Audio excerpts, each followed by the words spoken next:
I'm going to talk about the modes of the major scale. Each major scale has 7 unique modes. There's 4 minor kind of modes and there's 3 major kind of modes, and we're going to explore each of those. I'm not going to talk about how the modes are used when you're playing standards in jazz and improvising. That's the subject of another discussion. Here we're just going to look at each mode and do some improvisations. I'm going to start out by showing all the modes in the key of C. So that means that you can stay on the white notes comfortably, but your left hand will change its root note position every time, which will give us a unique sound for every mode as we play through it. So let's get started and take a look. First, we'll go through the modes very quickly and intellectually to see how they line up and just what each one is, and then we'll start exploring them all one by one. Okay, let's take a regular major scale in C. It's got 7 notes, right? Everybody knows the first mode because the first mode is the major scale. The second mode starts from the second note and goes to the second note.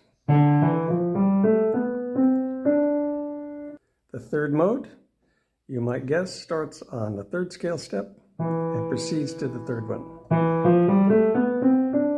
an octave higher, and so forth. The fourth mode, the fifth mode, number 6, and number 7.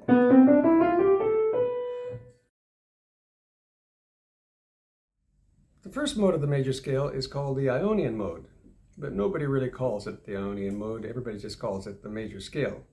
The second mode is minor. It's a minor scale, the Dorian minor scale. Now, it's actually the minor scale that's used the most when we're playing any kind of pop standards or jazz. But we're not going to look at it in that context right now. We're just going to see how it sounds all by itself and see if we can get creative with it. Take a look at the mode 2-2. Let's have a closer look here and really hear what the sound is. I'm going to strike the D note in my left hand here because I want to really ground our ear in the fact that we're starting and making the scale around this root note D.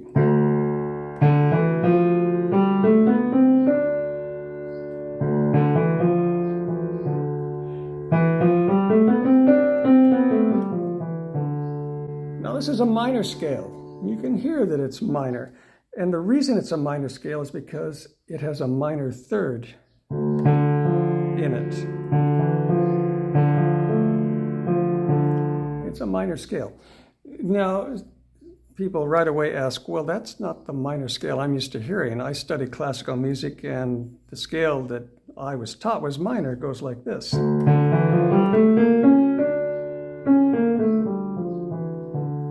Every classical music student learns that scale. It's called the harmonic minor. There are actually a good handful of minor scales, but this is the one that's most commonly used, and you hear the name a lot. Dorian minor goes from 2-2.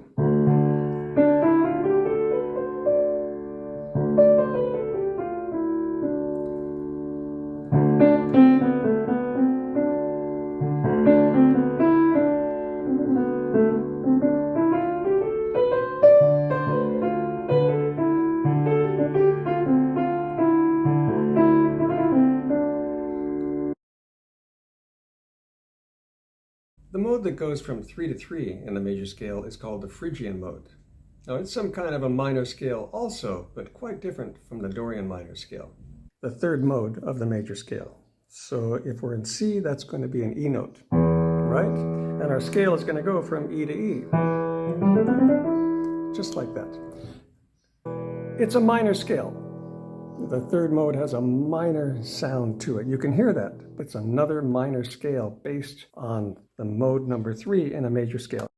Let's add a little dramatic effect. We're playing music after all. Let's make things just a little bit dramatic. So let me just improvise a little bit more so you can get a feeling for what you can do. Sit down and just try to hold this, for instance, the mode number 3, and try to improvise in your right hand. Playing any of the notes from the mode.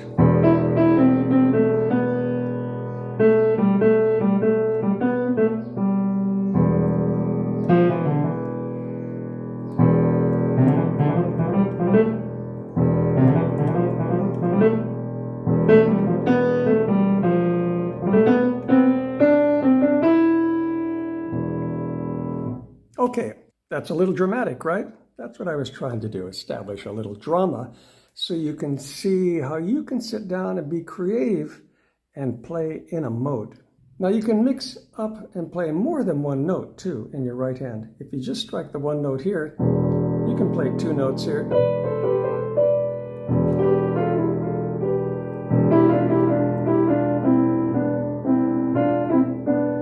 Or you can spread the notes out.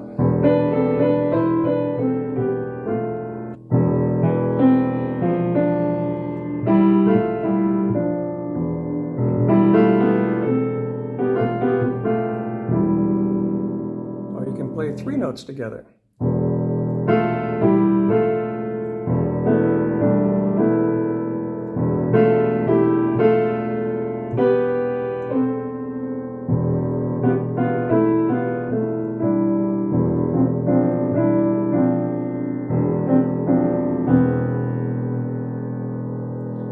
Just experiment around. You can just float free and enjoy this very interesting minor sound. The fourth note of the major scale, the Lydian mode, 4/4, is some kind of a major scale, but it's not the same major scale that we have going from 1 to 1, our first mode.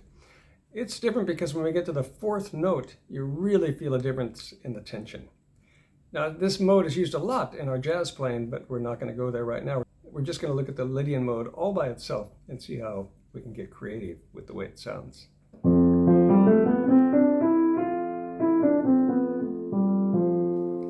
It's got a different kind of attention. Now I've moved our center of gravity, as I call it, to the fourth note. So this one is where our ear is going to want to return to as we improvise in the scale.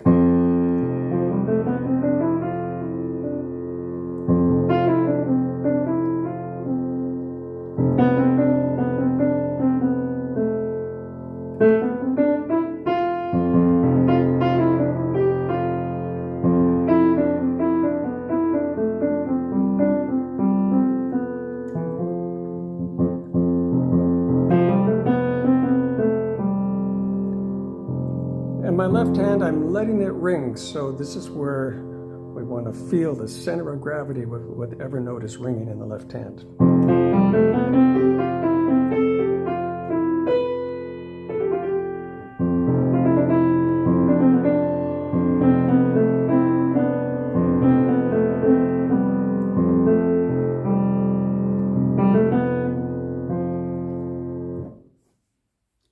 And like that. So let's keep going now up to the fifth mode. We're going to go from 5 to 5.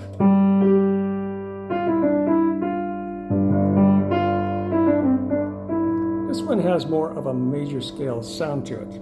It's not a major scale, it is the mode built off 5 to 5.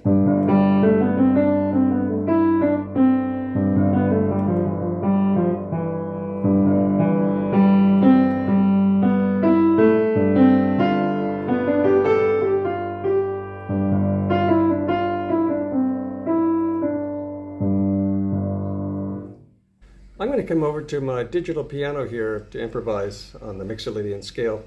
I'm going to set up a repeating left hand like this. Now this is something I talk about in a lot of my cocktail piano arrangements lessons, where I talk about adding rhythm to the songs that you're working on out of fake books. You set up a repeating left hand and everything works around this constant left hand. Of course, in those lessons, we're changing chords. Here we're just going to stay in this one scale, but use the root and the fifth that go along with the scale. Actually, I've got a lesson called Right Hand, Left Hand Independence, where I break this down and talk about it in depth, how to make this happen and how to add your right hand. In this case, the right hand is going to be playing the Mixolydian scale.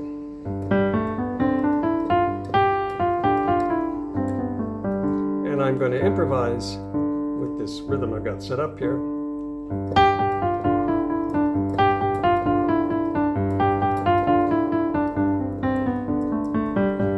Just playing any notes I want out of the Mixolydian scale.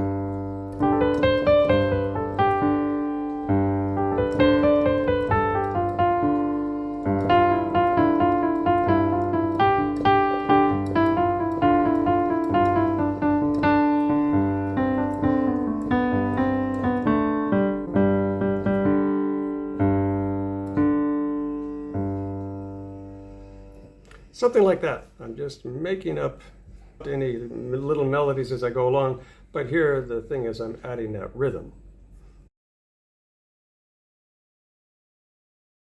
The Aeolian mode, 6/6. This is a minor mode also, and it sounds a little bit like the Phrygian mode, 3/3, but it's not the same. It's got its own personality. The Aeolian mode has another identity also.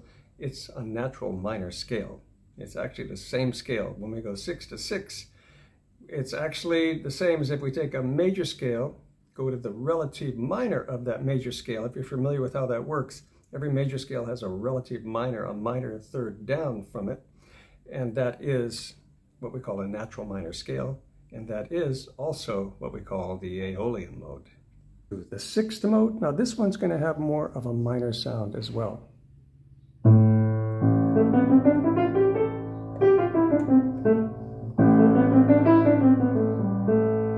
It's definitely a minor scale, minor mode from 6/6. So I backed the camera up a little bit here, and I'm going to get creative. And you'll hear me restating this 6/6 here in my left hand.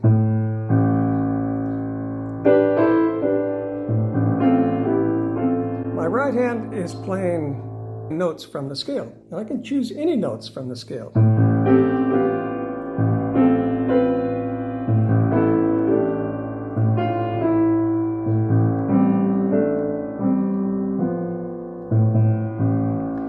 I can go right up in triads like this.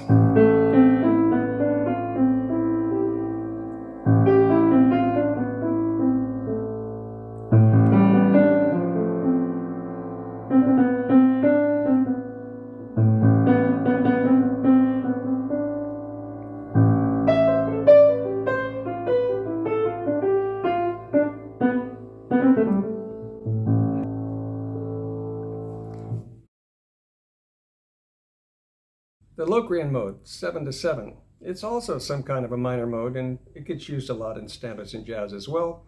But here we're just going to look at it on its own merits and enjoy the sound of it and try to get creative with it in some way. Number 7.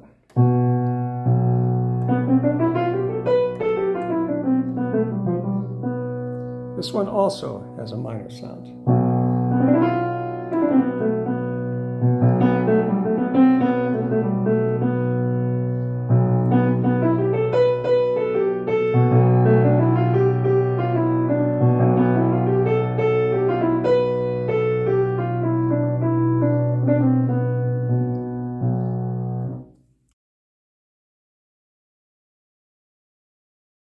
So now we've seen how all the modes work in the key of C. You've got a good intellectual understanding of just what the modes are and their different sounds. But now let's look at a couple of different keys. So you're not just in this key of C. That's a good key to understand things intellectually. But now let's get things into at least a couple other keys. Choose some keys that you're familiar with and feel comfortable in, and walk yourself through the modes in those keys and try to do some exploring in each mode as you go. It will really give you a more in-depth understanding of how the modes work and their sounds. Give it a try. Let's look at F. F is a key that most people feel pretty comfortable in. It's only got the one flat.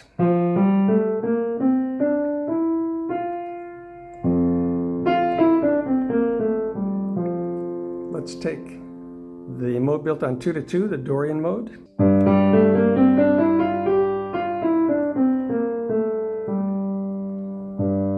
From 3/3.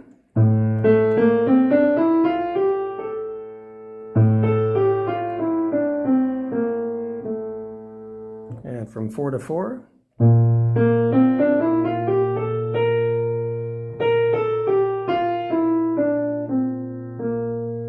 And from 5/5, that'll be C to C.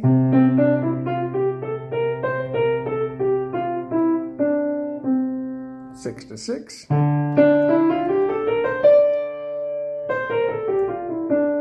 And from 7 to 7.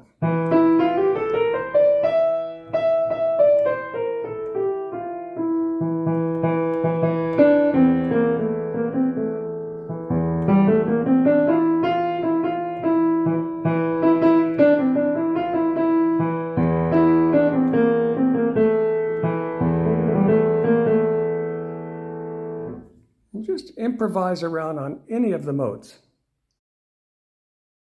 One more key, the key of E flat.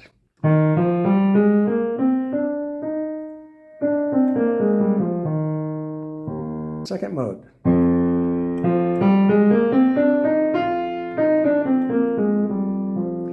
Now, what I like to suggest to my students, hold down the notes. So I'm in the key of E flat, but I'm going from F to F.